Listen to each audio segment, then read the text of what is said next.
Superheroes, superpowers, superspeed. There are many superheroes who are capable of running well past the speed of light. However, we'll be focusing on the characters that travel almost at the speed of light.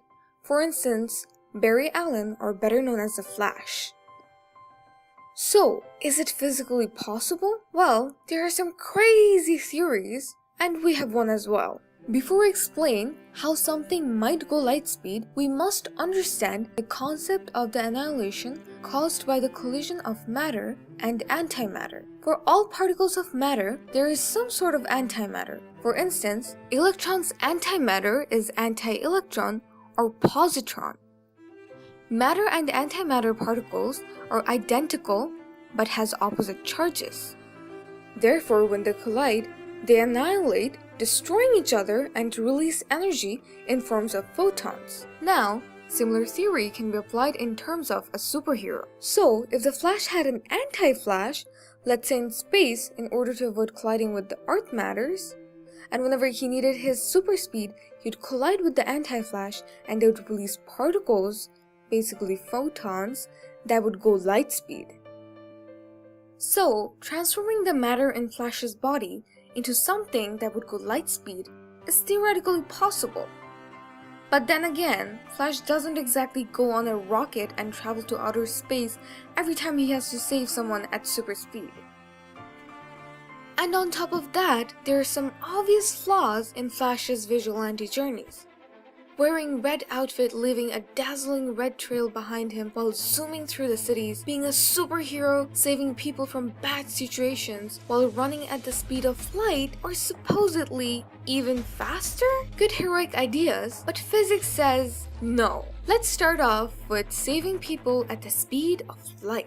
Flash saving a stationary person while moving at the speed of light within a fraction of a second would exert an immense force on the person. This is immediately followed by a similar force in the reverse direction as the person is halted at a safe location. Due to the resulting jerk experienced by the person, by the end of that saving, the mashed dead body of the person could hardly be described as saved.